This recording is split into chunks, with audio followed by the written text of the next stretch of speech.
पत्रकार साथी, आज का जो मुद्दा है, मामला बड़ा महत्वपूर्ण है और बड़ा गंभीर है। आप सबको पता है जिस तरह से मनीषा की जो मौत का मामला है वो बड़ा कंफ्यूजन में है और उस कंफ्यूजन के कारण है कुछ। सबसे पहले उस कंफ्यूजन का कारण ये है कि आज उसके फादर का फिर बयान आया है कि वो जांच से संतुष्ट नहीं है और उनकी बेटी आत्महत्या नहीं कर सकती।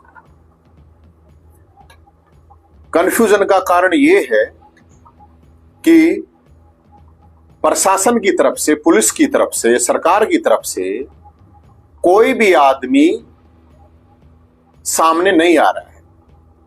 खासकर पत्रकारों के सामने कोई भी नहीं आ रहा है। पत्रकारों के ऊपर केस की धमकी, पत्रकारों को डराया धमकाया जा रहा है और अभी सूचना मिली है कि इंटरनेट भी बंद कर दिया गया है। अब ये मामला मैं आपको 2-3 वीडियो सुनाऊंगा, आप उस वीडियो से सारी चीजें निकल के आएंगी। मैं ये भाई कमेटी के तरफ से गए हुए, कमेटी की तरफ से, ये रवि नाम है और ये गए हुए हैं, तो धरने पे थे ये। और ये सुनिए आप क्या कह रहे हैं। मीटिंग होगी और उसके बाद कोई फैसला लिया जाएगा।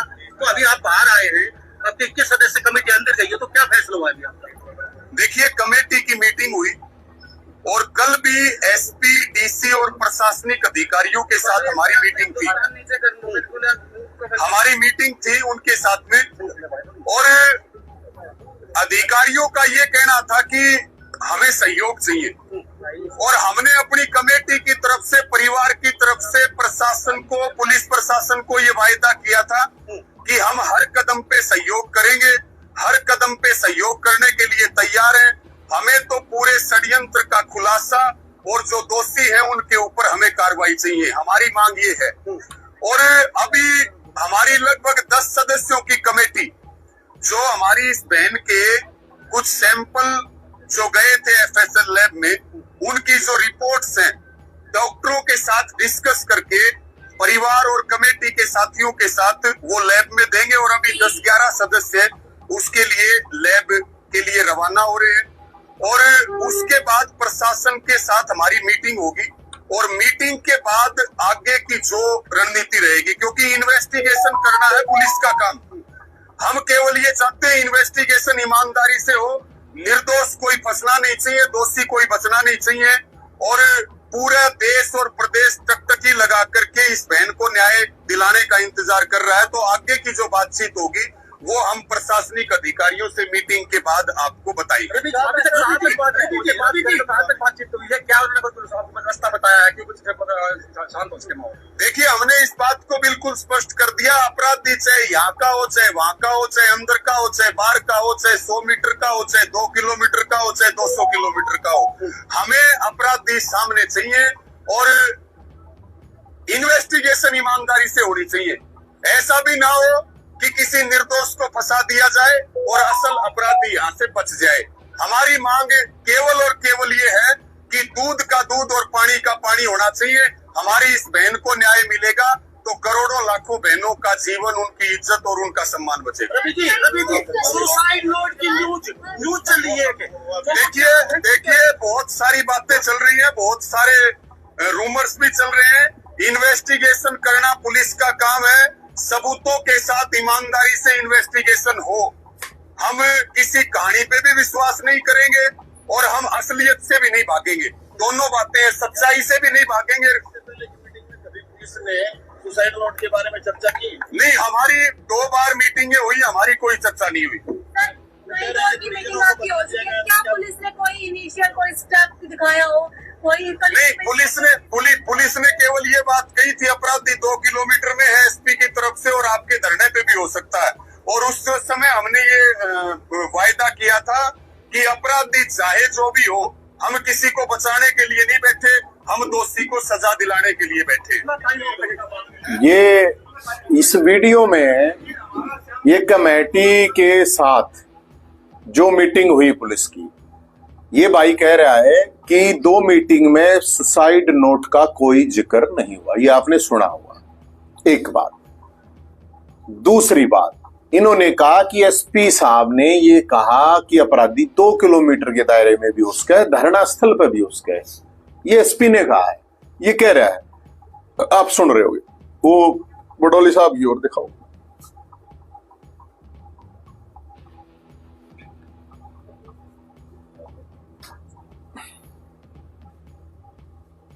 ये इतनी बड़ी झूठ मीडिया के आप चैनल पर बैठ के कह रहे हैं और आप अच्छे पत्रकार हैं, आप पता करिए वो पकड़े गए हैं और उनके सारे कागजात, उनकी सारी जानकारी मीडिया में है। लेकिन कुछ लोग, कुछ यूट्यूबर भाई उसको गलत भी प्रचारित करते हैं। ये साहब कह रहे हैं कि वो पकड़े गए हैं, वो एलियन थे, कौन पकड़े, किसने पकड़े, क्या पकड़े गए हैं, इस चीज का भी। अब उनके फादर का और दिखाना। हाँ एक बार सर, ये तो प्रूफ समेत बातें हैं ना, मैं तो अपनी तरफ से। मेरी बेटी कभी भी आत्महत्या नहीं कर सकती, मेरे को इतना उसके ऊपर विश्वास है और प्रशासन करेगी कि उसने आत्महत्या की है। मेरे को ना उसका न्याय चाहिए, मैं उस चीज को नहीं मानता कि मेरी बेटी आत्महत्या कर देगी। और उन्होंने सारी मेडिकल टीम ने ये दिखाया कि उसने आत्महत्या की है। मैं कहता हूँ कि उसने आत्महत्या की है नहीं है। मेरे को इससे ये है कि मेरे को उस बेटी का न्याय चाहिए। आपको दबाया भी गया हुआ है, प्रशासन दबाया भी आपने? प्रशासन ने दबाया है, कमेटी ने मेरे को दबाया है। अब ये है 3 वीडियो मैंने आपको दिखाया। इसका बाप कह रहा है कि प्रशासन ने कमेटी को दबाया, कमेटी ने इसके बाप को दबाया। हमारी तरफ से इसमें कुछ नहीं कहा जा रहा। अब सवाल ये उठता है कि भाई शुरू से एक बातचीत चल रही है कि भाई इसकी सीबीआई जांच करवा दो। मुख्यमंत्री साहब, सैनी साहब ने बयान दिया था अभी कि वो हमारे परिवार की बेटी है। तो परिवार की बेटी है तो मुख्यमंत्री साहब को सामने आना चाहिए था। एसपी साहब ने कल भी प्रेस कॉन्फ्रेंस नहीं करी। कल निकल के आया कि ये लेटर अनऑफिशियली तरीके से घूम गया हर जगह पे कि ये सुसाइड नोट है। ये सुसाइड नोट कैसे आया? ये तो पुलिस की प्रॉपर्टी थी। पुलिस की प्रॉपर्टी कैसे लीक हुई या किसी ने चोरी करी? सवाल इस बात का है। जो भी चीज आ रही है, मेडिकल रिपोर्ट आ रही है तो उसके ऊपर भी पोस्ट डाल देते हैं, मीडिया में आ जाती है ये मेडिकल रिपोर्ट है। तो एसपी साहब को मीडिया के सामने आने में समस्या क्या है? और ये मामला अब भिवानी का है ही नहीं, ये तो पूरे हरियाणा का है। तो इस पे डीजीपी साहब को आना चाहिए, मुख्यमंत्री साहब को आना चाहिए। अगर ये सुसाइड है तथ्यात्मक तरीके से रखने से, ये साहब कह रहे हैं अब कमेटी वाले डरे हैं, बिके हैं, सेटिंग करी है, क्या करया है क्या नहीं करया है, इसका कौन क्या कहेगा बताओ। अब कहा जा रहा है कि उसका दाह संस्कार जबरदस्ती से। भाई जब लोग संतुष्ट नहीं, जनता संतुष्ट नहीं है, आपकी बात मान लीजिए, आप कह रहे हो कि सुसाइड है, 100% मान लो इस बात को कि भाई सुसाइड है, मान लिया, 100 नहीं आप 100% मान लो। तो ये जो सुसाइड लेटर था ये बाहर क्यों नहीं आया? 7 दिन के बाद इस सुसाइड लेटर का बाहर आने का मतलब क्या है? चलो मान लिया आपकी यही सुसाइड लेटर 7 दिन के बाद आ गया, तो फिर सवाल उठता है जब सुसाइड ही था तो फिर वो उस एसपी को बदलने की क्या जरूरत है? उसने क्या कोर्ट करा? वो पुलिस वालों को सस्पेंड, उन्होंने था 112 वाले ने कही है ना ये बात है कि भाई सर्टिफिकेट वाला। उस धरना स्थल से जो चीजें चल रही थी वही बात तो सब बोल रहे थे, हम भी वही बोल रहे थे और भी पब्लिक वही बोल रही थी। ये लाखों लोगों की भावनाएं इस मामले से जुड़ी हुई हैं और हम पहले भी कह चुके हैं, क्या किसी बड़े नेता, बड़े अधिकारी, बड़े व्यापारी की बेटी होती तो भी क्या इस तरह की चीजें होती? अब अध्यक्ष जी कह रहे हैं कि वो कह रहे हैं वो लोग पकड़ लिए। कल आपने देखा होगा कि जो कल अखबारों में भी आई थी कि एसपी साहब ने कहा, वहां पर जाकर बता रहे हैं, ये कमेटी वाला ही कह रहा है कि भाई 2 किलोमीटर के दायरे में अपराधी, धरना स्थल पर भी उसका है। श्रुति चौधरी जो मिनिस्टर है उसने कहा कि हम अपराधियों के बहुत नजदीक लग चुके हैं। तो किसके नजदीक लग रहे थे भाई ये? और एकदम वो कैसे, क्यों वो लड़की आपने स्कूल गई है, वो फिर बता रहे हैं वहां से उसने दवाई ली, फिर वो एक कॉलेज में गई है, जो बता रहे हैं कि फिर वो एक कॉलेज में गई है, उस कॉलेज के पास में मिली है। अब बता रहे हैं कि भाई उसको कुत्तों ने नोच रखा है। अब जब सारी चीजें इतनी आपकी एग्जैक्ट हैं, फुल प्रूफ हैं, तो मुझे एक बात समझ में नहीं आ रही कि शासन प्रशासन की तरफ से क्यों कोई सामने नहीं आ रहा है, क्यों मीडिया के जनता के सवालों से भाग रहा है पूरा का पूरा सिस्टम। अब वो लड़की अगर एक गरीब घर की लड़की है, और मैं मुख्यमंत्री साहब से बताना चाहता हूं कि मुख्यमंत्री साहब को खुद आना चाहिए सामने, खुद आगे बताए, डीजीपी को साथ में लेकर बैठे, एसपी को साथ में लेकर बैठे, परिवार को साथ में लेकर बैठे, उस कमेटी को साथ में लेकर बैठे। अब वो कमेटी कल बयान देने के बाद 18-20 घंटे से गायब है, कोई बोल नहीं रहा है, उस कमेटी का कोई आदमी नहीं बोल रहा है यार। अरे अगर आपको लगता है कि वो सुसाइड है तो सामने आके बताओ। आप जिसको षड्यंत्र बता रहे थे, आप बताओ अब कि वो षड्यंत्र नहीं, सुसाइड है। फिर उन पुलिस वालों की कह रहे हैं, वो कल मंत्री जी कह रही थी पुलिस वालों की जिंदगी खराब कर दी हमने, तो फिर पुलिस वालों की जिंदगी खराब क्यों कर दी भाई? उनकी क्या इतनी बड़ी गलती? फिर उस एसपी का भी ट्रांसफर, तो एसपी का ट्रांसफर भी कर दिया। अब सुसाइड है तो ये तो मामला अलग ही तरह का हो गया। तो हम ये कहना चाहते हैं, और मैं एक नौजवानों से एक बात कहना चाहता हूं, अभी इंटरनेट भी बंद हो गया है, कि इससे पहले मैं अपने साथियों से सबसे हाथ जोड़ के रिक्वेस्ट कर रहा हूं, कोई भी हुड़दंग नहीं करना है, रोड जाम नहीं करना है, पंगा नहीं करना है। और सरकार से मैं अपील करता हूं, जबरदस्ती दाह संस्कार नहीं करना है मुख्यमंत्री साहब, जब तक परिवार संतुष्ट नहीं होता। और नौजवानों से मैं इसलिए शांति की अपील कर रहा हूं, अब जो ये नेता वगैरह ये सेक्टर घूमते हैं, किसी का कुछ नहीं बिगड़ेगा। जब जाट आंदोलन हुआ था 2016 में, यशपाल मलिक के ऊपर एक भी केस नहीं है, हजारों लोगों पे केस हो रहे हैं, अपनी तारीखें भुगत रहे हैं। 100 के करीब तो चंडीगढ़ जाकर तारीख भुगता है हर हफ्ते। उनसे जाके पूछो उनका क्या हाल हो रहा है और उनके परिवार का क्या हाल है। किसान आंदोलन में राकेश टिकैत के ऊपर कोई केस नहीं है और ही लोग भुगत रहे हैं। मैं इसलिए मैं उन नौजवान साथियों, सब आपकी भावनाएं हैं, आपके अंदर जोश है, सारी चीजें हैं, लेकिन बहुत तरीके से। और मैं पुलिस को मैं एक और बात कहना चाहता हूं, मेरे को एक बात समझ में नहीं आ रही है। कल भी आया कि 10 यूट्यूबर पे, मतलब ये तो वाह बात है, बोला उस पर बोला चल नहीं, गधी की दही तोड़ दो। ये यूट्यूबर तो गधी बना रखे हैं, गधी। अब किससे ही कुछ नहीं चल रहा। ये सोशल मीडिया के द्वारा खड़ा किया गया आंदोलन है और हर आदमी ने अपनी भागीदारी निभाई है। इसमें पत्रकारों का भी रोल है, बहुत बढ़ चढ़ के रोल है, यूट्यूबर्स का भी है, सोशल मीडिया इन्फ्लुएंसर का भी है, सबका है। तो इसका मतलब ये नहीं है। और मैं गांव के लोगों से भी एक रिक्वेस्ट करता हूं, ये कमेटी वमेटी के चक्करों में मत पड़ो। आप गांव राम डिसाइड करो, गांव गुहांड डिसाइड करो। ये बाहर से लोग आके परने बांध के मनासा मार मार के जो आए आपके आंदोलन को बेच देंगे।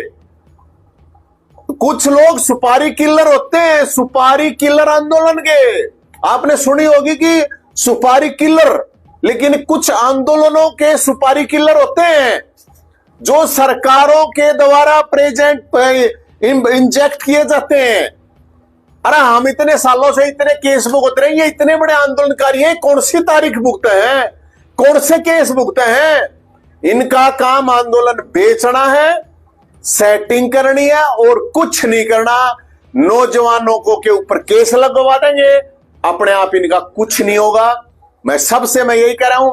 और मैं मुख्यमंत्री से, मुख्यमंत्री सैनी साहब ओबीसी समाज की लड़की है, जिसको आप बता रहे हो कि आपका परिवार है ना, तो मुख्यमंत्री को वहां जाना चाहिए उस गांव में। हिम्मत दिखाओ मुख्यमंत्री साहब, जाओ सैनी साहब वहां पे, उस लड़की के परिवार के पास जाओ, लेके जाओ एसपी को, डीसी को, डीजीपी को, और बताओ सच्चाई, जनता के सामने जाओ, जाके बताओ कि हाँ ये सुसाइड है। और ये जो कमेटी वाले हैं, हिम्मत है तो सामने आओ और आके बताओ कि सुसाइड है। अगर सच है तो क्यों डर रहे हो, क्यों भाग रहे हो भाई? आप लोग मत भागो, आप बेवकूफ मत समझो सब लोगों को। और ये अब पुलिस फोर्स बुलाकर चारों तरफ से बंद कर दो उसको, भिवानी दादरी। अरे यार ये धींगा मस्ती है, तानाशाही क्यों कर रहे हो? क्या जरूरत है? इतना तो कुछ है भी नहीं। लोग न्याय तो मांग रहे हैं, कोई डिमांड थोड़ी कर रहे हैं तुम्हारे से कि भाई कोई मुआवजा दे दो, कोई नौकरी दे दो, कोई और तो आंदोलन नहीं है ना ये कुछ किसी भी चीज का, न्याय के लिए ही तो है। और जब आप कह रहे हो कि यह सुसाइड है तो क्यों नहीं कहते फिर सामने जाके ये एक बार ये छोड़ दी, एक बार सुसाइड नोट छोड़ दिया, एक बार मेडिकल रिपोर्ट छोड़ दी, क्या है ये यार? उस लड़की की आत्मा बेचारी की अभी आत्मा रो रही होगी, उसकी लाश पड़ी है अब तक, क्या है? हाँ ये तो है ही, ये तो क्या है उसने, उसके बाप ने कहा है, कमेटी ने उसके ऊपर, तो कमेटी ने क्यों दिया भाई उसके ऊपर दबाव? एक गरीब आदमी है बेचारा, ये कमेटी वाले, अगर ये कोई बड़ा आदमी होता, कोई तगड़ा आदमी होता, उसको भी दबाव दे देते क्या है? तो ये कमेटी जो है, ये कमेटी सामने आके अपनी बात रखे। ये कल से ये कमेटी वाले ठस्सा पिए बैठे हैं, कोई नहीं बोल रहा है। अगर वो सही है तो बता दे क्या प्रॉब्लम है। मेरी सिर्फ ये डिमांड है सरकार से, आप ये इंटरनेट वगैरह बंद करने की जरूरत नहीं है आपको। आप सही है तो मुख्यमंत्री को खुद सामने आना चाहिए और खुद सामने आके बताओ, पुलिस ने साथ में लो और लो, और फिर उन एसपी का उसका उस पिछले एसपी का क्या कसूर भाई? वे और सस्पेंड कर दिया, उनका क्या कसूर? वो मान लो एक आदमी ने कही है, वो भी अब ये बात कही है या नहीं कही है ये कौन डिसाइड करेगा? इसके बाप से कल कुछ बयान दिलवा दिया गया, आज सुबह कुछ दे रहे हैं, परसों कुछ और दिलवा दिया गया, क्या मतलब है ये? तो है तो पुलिस वाले भी भाई, इनके लिए तो कोई नहीं बोल रहा, पुलिस वाले के लिए तो कोई नहीं बोल रहा। तो इसलिए मेरी यही डिमांड है। आपका कोई सवाल है तो आप बता दीजिए। क्या वजह लगती है कि आप क्यों छुप रहे हैं सारे मामले को? भाई मामले में झोल है ना।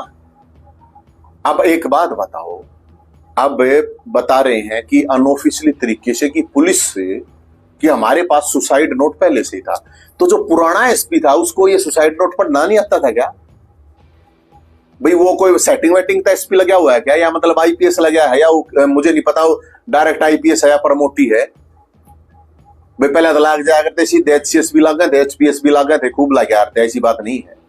तो क्या पिछले एसपी को सुसाइड नोट पढ़ना नहीं आया क्या? उसके पास वो सुसाइड नोट नहीं था? अब जब वो सुसाइड नोट था पहले दिन, तो क्यों नहीं बताया गया कि हाँ सुसाइड नोट है? ये तो बताया जा सकता है भी हाँ सुसाइड नोट है हमारे पास, लेकिन हम जांच कर रहे हैं, कंफर्मेशन नहीं है कि चीजों की। अब ये कर सकते, अब आप बता रहे हो कि भाई उसके कुत्ता ने पाड़ ली, गादड़ ने पाड़ ली, अब भाई कोई कुछ कह रहा है, कोई कुछ कह रहा है। अब जो लड़की है, मैं तो ये कह रहा हूं, उसकी जो लाश है बेचारी की, उसकी आत्मा रो रही है। और मैं अपने सभी नौजवान साथियों से मैं फिर अपील करता हूं, आप बिल्कुल नहीं डरना है, बिल्कुल नहीं दबना है, अपनी आवाज उठाइए। आप बोल नहीं सकते तो लिख कर आवाज उठाइए, अपने फोन पे उठाइए, सोशल मीडिया के माध्यम से उठाइए। कोई धींगा मस्ती हुड़दंग मत कीजिए, किसी भी तरह रोड जाम मत कीजिए, आप ऐसा काम कुछ मत कीजिए जो कानून से बाहर हो, वरना ये आपके नेता सेटिंग करके निकल जाएंगे, आप लोग केस भुगतोगे। ये ऐसा पहले इतिहास में हुआ है। तो और पत्रकार साथियों से मैं, यूट्यूबर से मैं कह रहा हूं, कतई डरने की जरूरत नहीं है। कोई आपको दबाने की अब आ रही है वो कि यूट्यूबर के ऊपर 10 के ऊपर मामले दर्ज, ले यूट्यूबरा ने पकड़ो, यूट्यूबरा ने पकड़ो, गधी बना रहे कि यूट्यूबरा की यार, ये क्यों मतलब है? वो आवाज उठा रहे हैं, गलत क्या कर दिया भाई? अगर कोई गलत बात है भी तो कह दो भाई, डिलीट कर दे। उन ये डराने का है और कुछ नहीं है ये। और कोई आपका सवाल है तो आप बता दें।